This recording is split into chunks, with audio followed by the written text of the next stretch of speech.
Thank you very much. Yes, again, my name is Lisa Jacobson. I am president of the Business Council for Sustainable Energy, and it's my pleasure to work with the U.S. Center on this event this evening, Building the Global Clean Energy Economy. We have an expert panel in front of us representing many different industries in the current clean energy economy. They are active in the U.S. and in North American markets and also have a global reach. So our hope for the next hour is to explore what are the critical factors that drive investment in the energy sector, how does policy play a role, and how does economics, energy pricing, and other investment factors help lead to more energy efficiency, renewable energy, and natural gas. Those three sectors in particular are pillars of the Business Council for Sustainable Energy's membership, and we think offer a broad portfolio of options to provide affordable, reliable, and clean energy to customers and to any who are looking to make greenhouse gas mitigation reductions. So I wanted to start the discussion by laying out a few overarching themes that I believe our panelists are going to touch on in their remarks. First, technology is here today to both reduce emissions and to address adaptation concerns. Again, the broad portfolio of energy efficiency, renewable energy, and natural gas are driving change and transformation in the energy sector globally. And we see opportunities and forums like the Framework Convention on Climate Change and the negotiations that are taking part here this week and next week in Paris as drivers for more opportunities for deployment. We think clarity, predictability are critical to drive investment. And we are seeing when the right policies are in place and when there's collaboration between the public and private sector in developing and executing those policies, we can offer cost-effective opportunities, again, to reduce emissions, to address adaptation, and to drive economic development. So to kick the panel off, I've asked each one of our speakers just to take a few moments to introduce themselves and to talk a little bit more about how their company and organization fits into this growing clean energy economy. I'd like to start, please, with John Smirnoff with the Solar Energy Industries Association. So John, please come up and share a little bit more about the Solar Energy Industries Association and how it fits in. Great, thank you, Lisa. Thank you to my co-panelists, and thank you everyone for joining us today. John Smirnow, I am outside trade advisor at the Solar Energy Industry Association. Up until May, for 5 years, I was SEIA's vice president for international trade and competitiveness. Continue to work with SEIA, and as of Saturday, I will be the new Secretary General of the Global Solar Council, which will be the first global voice of the solar industry. And filling in for my colleague Rick Umoff today, who got hung up on traveling. So SEIA is the National Trade Association for the U.S. solar energy industry. Over 1,000 member companies representing the entire solar supply chain. So if you're in the solar supply chain, then chances are you're a member of SEIA, working very actively with the organization. The point that Lisa talked about was policy certainty. Right now is probably that's the most critical issue for SEIA as we're trying to get the investment tax credit, which has been the principal policy driver for the solar industry over the last 8 years. And I'm going to give a little bit of a real-time update on the ITC a little bit later. 10 gigawatts of solar installations in 2016. We're probably going to have 8 gigawatts in 2015. By the end of 2016, we're anticipating somewhere in the area of 28 gigawatts of total installed capacity in the United States. So solar is here, it's arrived, and I think we're seeing that here in Paris. Prime Minister Modi announced the International Solar Alliance with the President of France, and regardless of what happens here, we're hoping for a positive outcome. We do believe that solar has been elevated to a higher level. Solar is strong and getting stronger in America. I'm going to go through these slides pretty quickly. Certainly they'll be available after the presentation. But you can see from 2008 the rapid growth of solar, largely attributable to the investment tax credit. We also have a good framework of state-level programs, whether it's renewable portfolio standards, net energy metering in California, in New Jersey, in Massachusetts, that collectively are also providing an important role in helping to grow solar. 40% of installed electric capacity in the first half of 2015, 40% solar energy. Solar as an economic engine.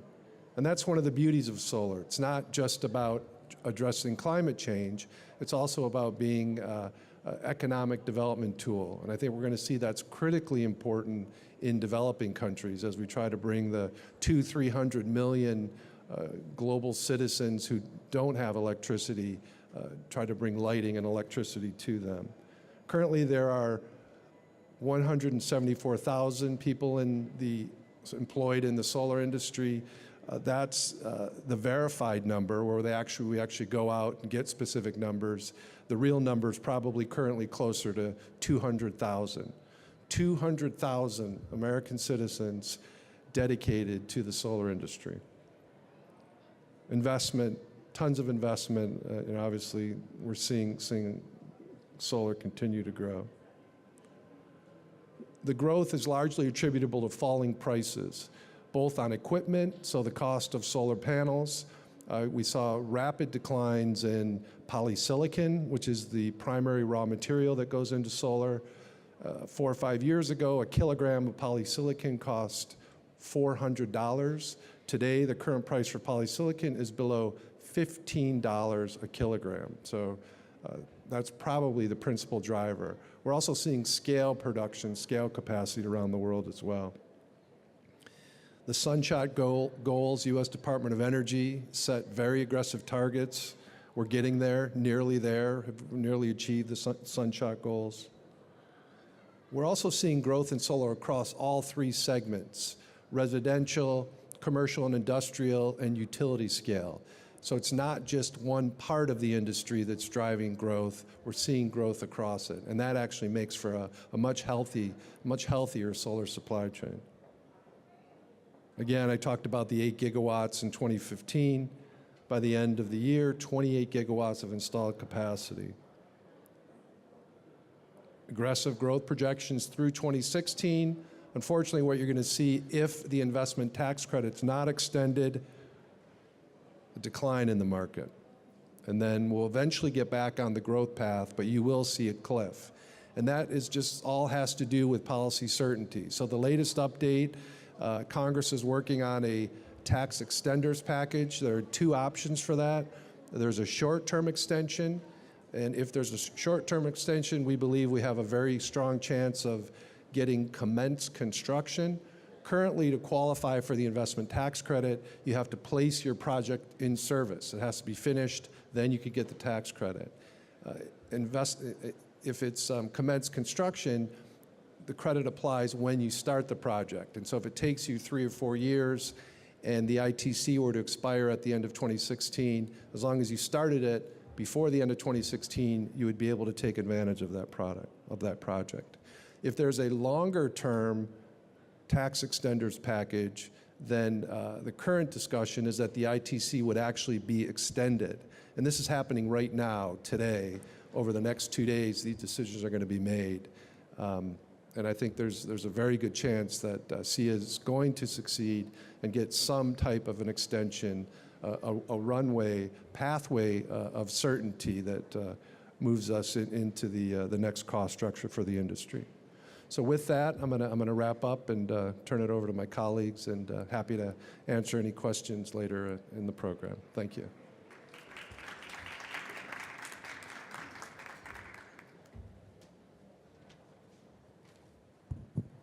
Thank you, John.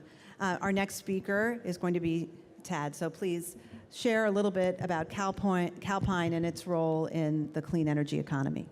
Thanks, Lisa. Thank you, Lisa. There we go. Today we're addressing how the objectives around the world are going to be met for reducing climate emissions. In the U.S., we've embarked down that path, as have other countries, with the Clean Power Plan. And the Clean Power Plan has two key elements to it that allow us by 2030 to achieve the goals that the President has set out in the plan. One of those is renewables, which John just addressed one portion of the renewables equation. The other is natural gas. Natural gas, in my view, and it'll be evident why shortly, is the linchpin. The Clean Power Plan embraces a market-based solution to the problem. The Clean Power Plan sets out the goals for reductions, then tells the states, gives the states incentives to come up with programs that, in effect, price carbon. Once you price carbon, the market will find a solution to find the right mix of renewables and other assets, including natural gas, that will get us to the target on emissions. So it's very important to understand that the EPA, that the administration has embraced this market-based solution. When they set up this framework, they made certain assumptions as to what could be achieved. And a key assumption is the ramped up use of natural gas to produce electricity in the United States. Prior to the efforts to implement the Clean Power Plan, to regulate through the Clean Power Plan, the U.S. was producing about 25% of its electricity from natural gas. The natural gas plants that existed, that investments had already been made in, that were running and operating, were only being used about 42% of the time, what we call a capacity factor in the industry. The administration, in formulating the Clean Power Plan, figured out that if we could increase that capacity factor for natural gas usage from about 42% to 75%, that we would be able to reduce our reliance on coal generation and get the benefit of the 60% reduction in carbon emissions by doing so. So that's why I say that the use of natural gas, as counterintuitive as it might seem to some people, is a linchpin to the success of the Clean Power Plan. The second reason that natural gas is critical to the success of the Clean Power Plan is that while solar and wind are clearly low carbon emitters, they cannot solve the problem alone. They cannot get us to the emissions reductions that we seek alone. Why? Because the sun only shines during the day and the wind only blows at night, and we do not, on the near-term horizon, not for, in my view, a decade or more, have a storage-based solution. So the only way to get there, to complement the renewables of solar and wind, is to have natural gas being able to ramp up or ramp down production as solar comes in the afternoons, let's say in California, or wind comes in during the night and the evening hours in Texas. So two critical functions: much fewer emissions to displace the coal plants, and a critical role in making sure that the renewables get integrated into the new system. Remarkably, public policy has played a large role in pushing us towards our goals. But I mentioned at the outset that public policy has to be informed by market dynamics. And I think the best example of that is what's happened in the United States.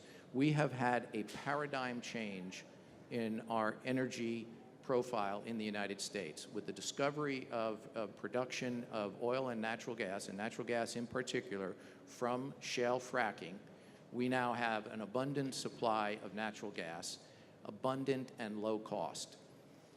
And what has driven 86,000 megawatts of coal out of the market, and will probably drive another 30,000 megawatts of coal out of the market over the next few years, is a combination of government public policy and market dynamics. But the market dynamics are what has caused it to happen sooner rather than later.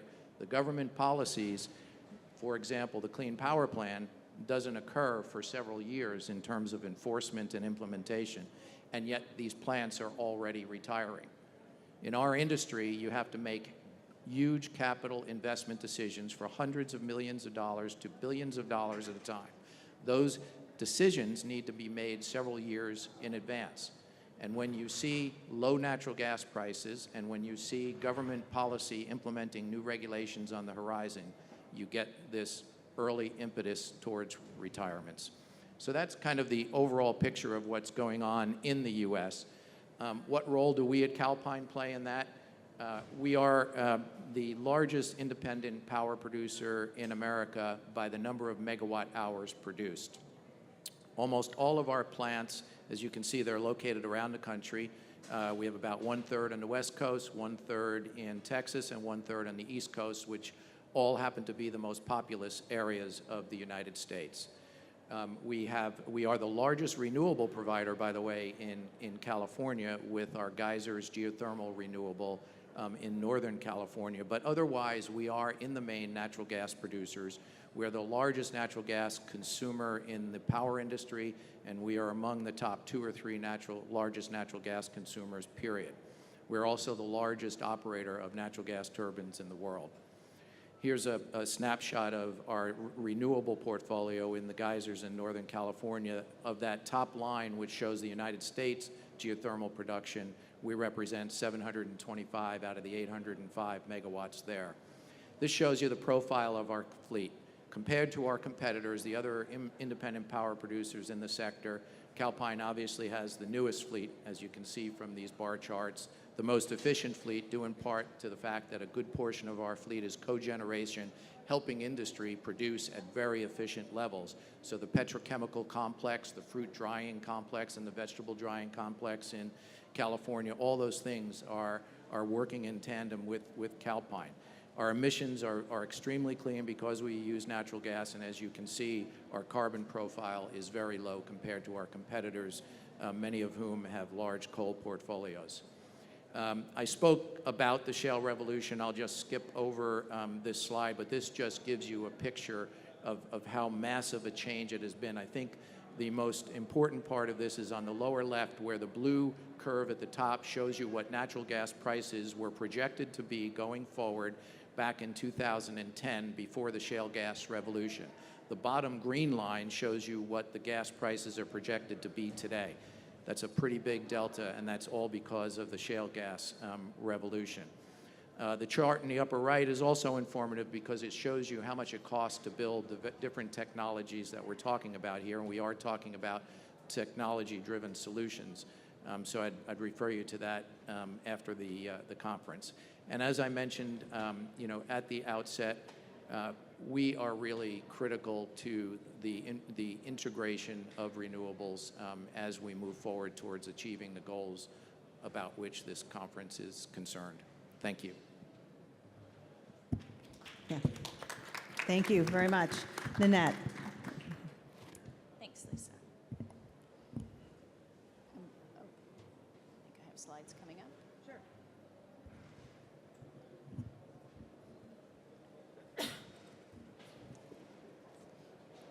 Okay, great. Thank you. This is a slide that really talks about who Ingersoll Rand really is. We're a diversified industrial company that is multinational. We have over 50 manufacturing locations. Oh, it's not showing up on the screen. Thanks, Jim. So, is it up there? Okay, so that makes more sense then. So, yeah, we have 50 manufacturing locations around the world. We have different categories of products, including Thermo King brand, the transportation refrigeration, Ingersoll Rand air compressors and tools, the club car golf carts, as well as Trane air conditioning, heating and air conditioning. So we are have about 45,000 employees, and we are very active in the sustainability space. We actually consider sustainability core to our values at the corporation. So with that, when you take a look at the greenhouse gas emissions profile of our company and our products, it was very enlightening for us to find that there are 2 categories of products that really find themselves in the top opportunity for reduction. First is air conditioning. Heating and air conditioning is It's very prevalent around the world and continues to grow as more and more of the grid infrastructure is built, as more countries tend to develop. Air conditioning becomes fundamental. But air conditioning uses things called refrigerants, and refrigerants currently are high global warming potential HFCs. And so that contributes to greenhouse gases as well as the energy consumption. And energy consumption from air conditioning and heating can account for as much as 1.7 billion metric tons of CO2 each year. So it's a very large energy intensive product. And so it's very important for us to try to focus on how we're going to reduce the greenhouse gases from that. And that really comes through two different avenues. One is reducing the greenhouse gases from the refrigerant itself, as well as increasing the efficiency, reducing the consumption. And so we are very focused on that going forward. The other one is transport refrigeration. And transport refrigeration also uses refrigerants, HFCs, short-lived climate pollutants. And we are also now launching products that take care of the new products with low global warming potential refrigerants, as well as retrofitting existing products. So we have found a way to make more of an immediate impact from these short-lived climate pollutants. We made a commitment last year, climate commitment at the UN, and it involves, from our products all the way through our operations. And our product commitment includes a 50% reduction in the greenhouse gas potential for our refrigerant-bearing products, and that's by 2020. But it also includes transitioning out of current HFCs by 2030. And these are global commitments. We are also investing $500 million in research and development related to finding solutions for these products. And our operations are 35% greenhouse gas reduction by 2020. So we continue to find opportunities to reduce our footprint, reduce our customers' footprint. And since we made this commitment last September, we've had a variety of different technologies that are actually launched in different areas around the world that are offering our customers the opportunity to move ahead of regulation. Each of these products has not been regulated for these refrigerants, and it is exciting for our company to kind of move into uncharted territory ahead of regulation, but we're very excited about it. And as you can see, the first product was back in September. This is our chillers, large air conditioning, large buildings. Transport was in January of this year in Europe and the Middle East. Another chiller globally in June, followed by a smaller chiller in Asia Pacific in August of this year. The calculator that we have created, we actually had to create a process by which we can actually track our emissions through our sales and find out how we are aligning ourselves with our commitment. So all in all, we're reducing our emissions we're avoiding 20 million metric tons by 2020 and 50 million metric tons by 2030. And as Lisa suggested, this is all related to where we fit when working with governments, when working with consumers. Where does innovation happen? When does it happen? And that's the really critical piece. Innovation typically happens after you have regulatory certainty. And in this case, we've moved ahead of that. So we are anxious to get started. We're anxious to work with governments moving forward to try to find solutions, present solutions, and help create value for the next generation low carbon products. Great. Thank you.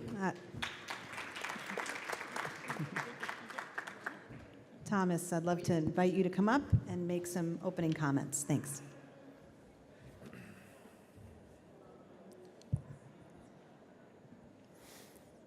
Thank you, Lisa, for the kind introduction and also the opportunity to contribute to the topic, building the clean energy economy here at the US Center and the COP-21. My name is Thomas Weber. I'm president of Jupiter Oxygen Corporation. Jupiter Oxygen Corporation is a clean energy technology company from Chicago. As we have seen from the speakers before, there's no doubt that renewable energy, energy efficiency, and natural gas can make a tremendous impact on carbon mitigation, not only in the US, but globally. However, much of the developing world, and specifically Asia, is depending mainly on coal for growth, and that's for years to come. So the question is, how can those emerging economies achieve low carbon growth? Here's the challenge. According to the International Energy Agency's central scenario, and that includes actually already all the pledges for COP-21, the projected global energy use will be by 2040, 25% non-fossil fuels based, and still 75% fossil based. So we basically have two options. We can burn those fossil fuels, business as usual, and send billions of tons of carbon into the atmosphere, or we can start to control and capture the CO2. So for us, carbon capture and utilization at scale, and ideally turning the carbon into a commodity, is a great solution. And we have, so first, carbon capture is a very effective way to capture CO2 from large point sources like coal-fired power plants or industrial plants. And two, there are carbon utilization options at scale available, and there's also global potential. For example, enhanced oil recovery. Great potential in the US, in Canada, China, Mexico, or enhanced coal bed methane recovery. Again, a great potential in the US, in China, and also in India. There's other options that are available for CO2 utilization, there's a lot of research done on reuse of carbon, be it algae-based, biomass production, or synthetic fuels, and more. So using CO2, for example, for EOR or ECBM will increase energy independence. The US currently is utilizing 60 million tons of CO2 for enhanced oil recovery. CO2ER is producing an equivalent of 6% of their crude oil production. So there's a market, CO2 is in demand. Utilizing CO2 will control and store substantial amounts of CO2. Advanced Resources International, a company that we are working very close with, is projecting that the US could actually utilize 20 billion tons of CO2 for enhanced oil recovery. China could utilize 12 billion tons, and even Mexico 9 billion tons. So close to 40 billion tons of CO2 controlled, not released to the atmosphere. And the revenue that it's generating from additional oil, or with enhanced oil recovery also the additional gas, will cut back and offset the carbon capture costs. So why is it that carbon capture technology is not wider deployed? Simply that the carbon capture process itself is considered as still quite cost intense. Now, one way to attract the industry to carbon capture technology is to cut those costs back. And those costs that are associated with carbon capture process. Jupiter Oxygen is specialized on carbon and cost-effective carbon capture technologies. We actually worked over 10 years together with the US Department of Energy's National Energy Technology Lab on a clean and cost-effective pathway for coal-fired power plants. Our pragmatic approach and the NETL's so-called integrated pollutant removal system can capture 95% and eliminate key pollutants from coal-fired power plants, as it is shown here in this schematic. What I want you to take away from the schematic is that based on oxycombustion, flue gas volumes are significantly reduced and CO2 is highly concentrated. With that, the CO2 is captured cost effectively. And in addition, air pollutants are controlled. So combustion products that typically escape through the stack, they are now available and can also be turned into a sellable product. Efficiency gains through our process in the boiler, as well as water and heat reuse, drives down the cost even more. So if the main product, the CO2, can be sold in the market, the carbon capture costs are affordable. And How much the cost can come cut back depends a lot on the local situation, on the logistics of the projects and so far. And we have identified a couple of very attractive locations where we think we can do carbon capture demonstration projects economically viable. And we are proud to announce, and we are actually really excited that our CEO, Dietrich Gross, who is in the room, just returned from Beijing, signed a contract for a CCS ECBM commercial scale project that will also imply retrofitting coal-fired power plants with our process. The CO2 captured will be utilized for enhanced coal bed methane recovery. So in conclusion, combining oxy-combustion, for example, with ECBM provides huge cost advantages and a lot of co-benefits that do attract the industry. It also helps to decrease the energy dependence, imports of fuels from domestic unconventional gas production. And most importantly, financing support for those CCS demonstration projects are imperative to bring the technology to emerging economies where it's most needed. And that's why we are here. The United Nations and their technology mechanisms, they can help transfer that know-how and the technology to those countries that need it the most. And also the Green Climate Fund can be instrumental to support those technologies. So thanks so much for your attention.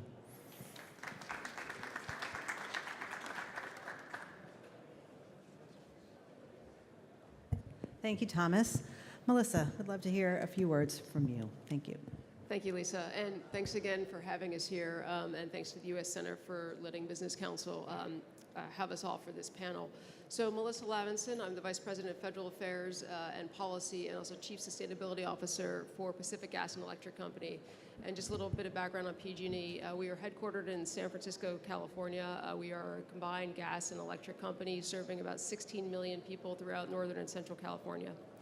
And so I give you that background, and particularly highlighting the fact that we are a company headquartered in California, because when we talk about building a clean energy economy, we really have a lot of experience of that in our state. And it's all predicated on the fact that decades ago, California made a commitment towards clean energy. They did it from a policy perspective and from an investment perspective. And as a company, as a utility serving Northern and Central California, we've been a big part of that. And so if you look over time of the policies that have put in place and the impacts that those policies have had, it's been really significant. So starting back in the 1970s, California actually created a business model that encouraged energy efficiency. And so today, California uses about half the electricity consumption per capita that other states in the nation use. And again, a big part of that was the policies put in place that put in place the right business models to encourage utilities to partner, to collaborate with those like Ingersoll Rand and others who are actually deploying energy efficiency technologies. You fast forward to that, California made a really big commitment around renewables. California put in place one of the first renewable portfolio standards. First 20%, then 33%, and now recently the governor signed and enacted a law to actually get 50% renewables by 2030. And if you look at what that's meant right now for PG&E, approximately 30% of the electricity we provide to our customers comes from California eligible renewable resources. And when you take a step back and add in our large hydro as well as our nuclear, about 55% of the electricity we provide to customers is greenhouse gas free. Fast forward from that, California made a commitment to actually implement and deploy smart meter technology, again, putting two-way communication devices on homes. By doing that, that really did enable the next generation of advanced smart technologies, whether they be end-use appliances, home energy management systems, really helping to facilitate the build-out and growth of residential solar rooftop or electric vehicles. All of these things are predicated upon really being able to interact with the grid and talk with the grid.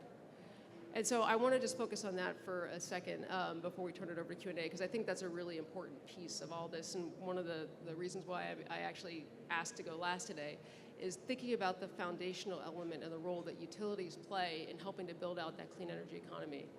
If you think about it, utilities across the country, across the U.S. in particular, touch almost every home, whether it be gas utilities or electric utilities. So we really have that foundational infrastructure. So when you think about modernizing a grid, particularly on the electric side, and creating two-way communication devices on that grid, really enabling two-way flows of power, that really does open up a whole new world of technology innovation, a whole new world of enabling these clean energy resources. And so that's why at PG&E we're investing, committed to invest $3 billion per year over the next 5 years in modernizing our grid to enable this clean energy future, to allow us to build those new technologies and to integrate them into the system so that we can enable additional carbon reductions. So I'm just going to leave it at that so we can have time for Q&A. Well, thank you, and thanks to all of you. We've heard about many different industry sectors playing a role in this growing clean energy economy, both, again, in the United States, but also in countries around the world. And I wanted to touch in the Q&A back on some of the themes that I think you've all touched on in your comments in different ways. And they really are the foundations that have gotten us to the progress we've made. And in the United States, we've made tremendous progress, especially in the last 5 to 7 years, where we've seen renewable energy and natural gas really being the growth sectors of the energy economy, joined by energy efficiency, which has really enabled us to dramatically reduce our greenhouse gas emissions, save consumers money on energy, and enable new innovations and new business models, things that have helped to contribute to the shale revolution, as well as new business models in the renewable energy sectors and the energy efficiency service industry. So it's really been a remarkable opportunity in the United States to see what can drive scale and deployment in a very short period of time.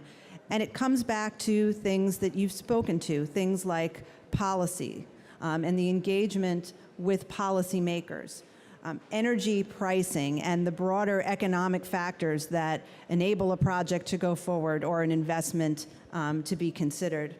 And clarity and predictability in all of those settings enable us to go faster and reduce costs. That's certainly been the experience. We've seen it when it's worked well, and we've seen when we haven't had that combination, what can happen with regard to deployment. So for my first question, again, we've talked a lot about policy. We may come back to that in more detail, but my interest is about your engagement as businesses with policymakers. Can you talk a little bit about public-private partnership and how that can foster a more favorable climate for deployment for your industries? So we're going to do this. We have a few questions we'd like to go through, so we'll make our remarks brief. But I'd love to hear from each of you on it. Maybe Melissa, do you want to start? Yep. Sure, since I have the microphone, I'll start. I want to focus primarily actually on Clean Power Plan as a really good example of stakeholder engagement and public-private partnership in creating a policy. I want to applaud EPA for the efforts that it undertook to actually engage with stakeholders, engaged with stakeholders at state government level, engaged with stakeholders at the utilities, power companies, end-use energy providers, kind of across the gamut. And I think what you've seen then is they develop now a policy that's reflective of that input. It provides a flexible approach to reducing greenhouse gas emissions in the power sector, allowing each state to kind of take an approach that's going to work for them, really encouraging market-based applications. So I think when you take a look at that and look at how that rule's been established and the tremendous amount of engagement that's occurred, I think that's really important, and that's a really good example of how private sector can engage with the public sector to actually make policy that's going to be, I think, sustainable over time. But the other thing that I want to just focus on is the importance of engagement and collaboration within the private sector. Because again, a lot of the technologies that we're talking about rely on one another. They work better together. A lot of value is created when they can work together. So things like ensuring that we have, interoperability standards, things ensuring that we all understand, how a different technology might be used, or how a consumer might actually deploy a technology. Those kinds of things are actually really important as, for example, utilities build out their systems, as utilities decide what they're going to do, what they're going to invest in. Working with and understanding where innovators and entrepreneurs are going to go will help us actually make better investments. So we really work and collaborate with lots of companies outside of our traditional sector so that we know where folks are going, because we think then that we can make better investments, better choices that can enable that future. Yeah, for Jupiter Oxygen, instrumental was, as I mentioned it in my presentation, the work together with the US Department of Energy. We had received a fund. We did operate for 7 years a 15 megawatt thermal test unit together, had a team from NETL available on site. All that work, so-called public-private partnership, was very, very productive and very effective. Of course, we had hoped for a price on carbon back in 2010 with a cap-and-trade system that would have helped our technology and would be on par with other incentives for other type of renewable or energy efficiency technologies. But any price signal, any price on carbon, which we are hoping for now in China by 2017, will help a technology like ours. Thanks. Yeah, I just wanted to comment very quickly on this interacting with governments. The private sector tends to follow the signals given by the governments because the governments are uniquely positioned to transform commercial markets. They create value. They create a sense of what the consumers know, because they're huge in educating consumers in what's the next generation.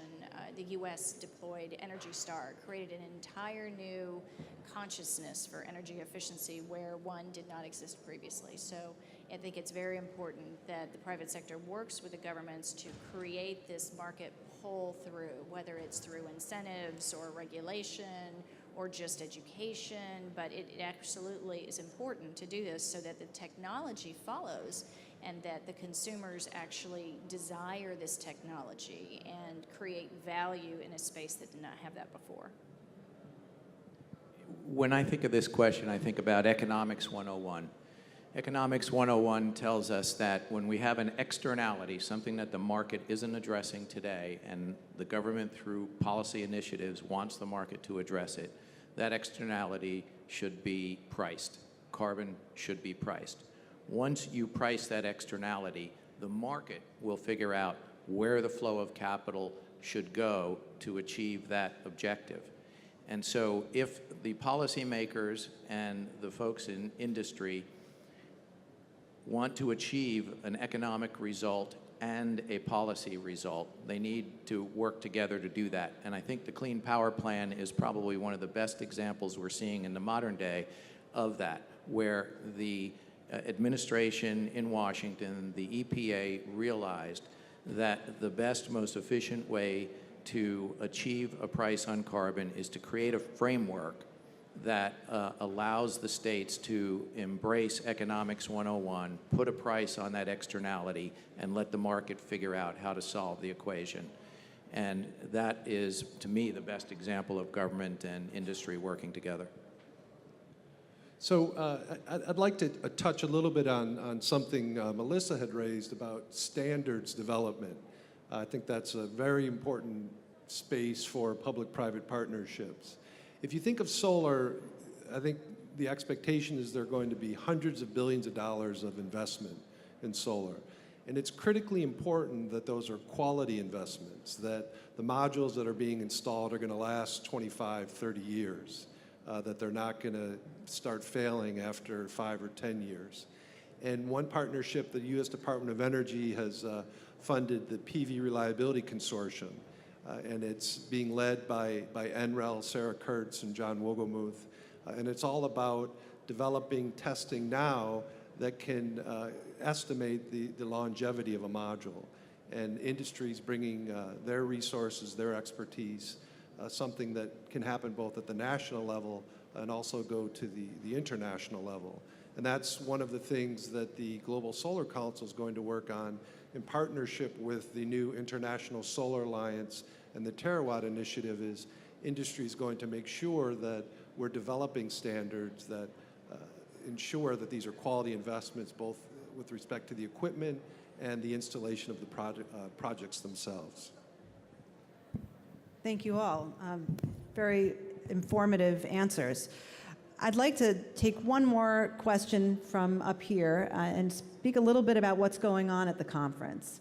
We've talked about policy, we've talked about public-private partnership, and I wanted to see if we could get some perspectives on the negotiations and things like the nationally determined commitments that countries are discussing here in Paris, and how that can impact your investment decision-making, both at your company or within your sector. So the work that's being done here, how is that impacting the decisions that will be taken in the energy sector going forward? Do you want to start, John? Sure, sure. And I think following on my earlier comment about Prime Minister Modi and the announcement of the International Solar Alliance, that is a commitment. You're going to have over 100 governments getting together. We'll see how it develops. It'll be an international body, and already I think they're finding that it's harder to get that up and running than they anticipated. But just the elevation of solar as part of the conversation here is going to be a market driver. Is it going to happen immediately? No, but certainly over time. And I think you were talking about that, of the certainty, the policy certainty, and how companies are looking at it now, government a little bit more down the road. And I think as an industry, people are going to start mobilizing more and working together more collaboratively around the world than we have so far in the solar industry. At the risk of being somewhat repetitive, I think to set the goals is the right thing, which is primarily what this conference is about. I think it's very important that as each of the governments who are working here, and I see many people huddled in many of these rooms who are probably more directly involved in the negotiations than any of us up here, I think the most important message I would have for them is, as they decide what the targets are going to be, that we as the United Nations, we as the greater world, decide where we want to get to in terms of scientific measurement, that the governments around the world who are being asked to address this do not address it by picking winners and losers on the technologies, but rather do what I implied before, which is set up a framework that will price the externality and then allow the market to solve for the best and most efficient, because it's been proven time and time again that the market will solve for the best solution. It's interesting. And for us at the COP and the entire process, it's been absolutely fascinating to read through these INDCs, because you get a real flavor for what each country believes that they can accomplish and what their targets are, because all politics are local. And just because one country does one thing doesn't mean another country is going to do the same thing at the same rate. So it's very important to understand where they're headed. And so this process tends to ferret out where their priorities are and where the opportunities are for market expansion, appetite for new technology development, and deployment. It's very refreshing to see those INDCs. And since we are much focused on Asia with our technology, we are actually observing very closely what China is doing. China has just on December 1st released a CCS roadmap, big emphasis on that type of technology that should solve a lot of problems with their massive coal consumption and also air pollution. Also India with their INDCs, a clear outreach for tech transfer and financial support for cleaner fossil energy that can be supported through US and other countries' technologies. And just to wrap up, I do think that it's really refreshing to see the fact that we're looking at an approach that's allowing each country to look at what it can do and to look at the approach it can bring. Because I think that actually really is an important one, because all countries are starting from different places, have different advantages, have different disadvantages. The other thing that I think has been really fascinating thus far, and that's I think really critical, is the fact that there's been a lot of discussion not just on mitigation but also adaptation and resilience. Mm-hmm. Because as we know, the climate is changing, things are happening, and we're seeing it real time. And particularly for our sector, the signal that sends is that resilience is important. People recognize the fact that we need to make those investments to actually ensure that we have resiliency going forward, so that as we look at policies, as we look to make investments, that we're balancing both what we need to invest to enable the mitigation side, but that we're also making those investments to enable greater resiliency against what we're seeing as in a changing climate. Thank you. Oh, I guess I don't need this. You hold on to that. We are going to take a question from the floor. We're going to wrap up in just a moment, but I think while you're preparing a question, I will just comment on another aspect of this. One of the evolutions of this particular conference is an enhanced role of the private sector and an enhanced role of subnational actors, and that broadens the policymaking direction and the collaborative approach of this process to touch local policymakers. We have a number of prominent mayors from all around the world here engaged. We also have state-level engagement. We're going to have a large delegation from California and a number of other states next week. So it's really broadening out the whole group of drivers that will be making the decisions and really setting us along the path to build an even stronger and more robust clean energy economy. So I'd like to see if there's any questions from the floor. Any questions? If not, I will use my... Oh, thank you. And if you could just please introduce yourself when you ask the question. I'm Anbu from IRIA, Economic Research Institute for ASEAN. Actually, here the panel, you are talking about this clean energy economy transition, and particularly with a focus on the climate policies and energy policies. But another thing that is happening outside this realm is these trade regimes. For example, TPP and RCEP and WTO. And what is the implication of these trade regimes on this clean energy economy in the US context? Thank you. Great. Well, thank you. And I think we are very fortunate to have on the panel a trade expert.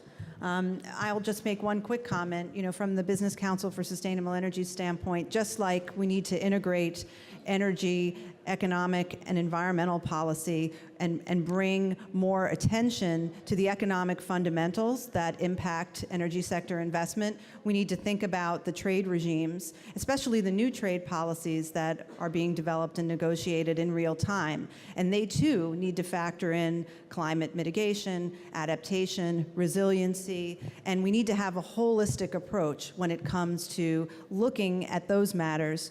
Just as we've made progress in integrating energy and environment, we need to bring more of the finance conversation if we want to achieve the finance as well as climate-related goals that this conference is considering. But I'd love to invite John to make a few comments. So I like the word holistic in the trade context as well. So for the past 5 years when I was at SEIA, most of my time was spent on trying to find a solution to the U.S.-China solar trade conflict, anti-dumping, countervailing duties, tariffs on the U.S. side, retaliatory tariffs on the China side. And we focused on trying to bring the industry together to find a negotiated solution. And I think that type of collaboration is critically important. And indeed, it was the first time in the history of U.S. trade law where the government said to gave industry the space to work together and try to put a negotiating framework together. And indeed, on the U.S.-China industry side, they agreed to a framework, and now the governments are trying to conclude those discussions. And we do think that there's a decent chance that there will be a negotiated solution. But it's important that we recognize, at the end of the day, we have a rules-based global trading system. And I hear people say, hey, if China wants to subsidize their solar panels or they want to sell them to below cost, then in the US we should be building warehouses, buying those and storing those. But that's not sustainable for Chinese manufacturers. Every portion of the global supply chain needs to be healthy. And if you have even one segment of that supply chain that is not making money, we don't want that. And so there needs to be balance. Litigation always has to be something that that always has to be an option for parties, but negotiating a settlement always has to be part of that as well. Yeah, I think I'm just going to close with some parting comments. I mean, we are having a transformation. Clearly, the United States, as I mentioned before, has gone through a power sector and energy sector transformation. We are using more energy efficiency, renewable energy, and natural gas than we ever have. and we're getting significant environmental and economic benefits. And just as this process and the Clean Power Plan are bringing in stakeholders from the local, state, and national levels with the private sector and other stakeholders to work together, we also need to help the institutions that have worked so well, like the trade institutions or other bodies that have a role in energy decision-making, to come together and watch what's happening here in Paris and be integrated into the decisions that follow. So on behalf of the Business Council for Sustainable Energy and on behalf of the U.S. Center, we really appreciate your time and look forward to continuing the discussion after this session is over. So thanks you to the panelists, and thank you again to the audience.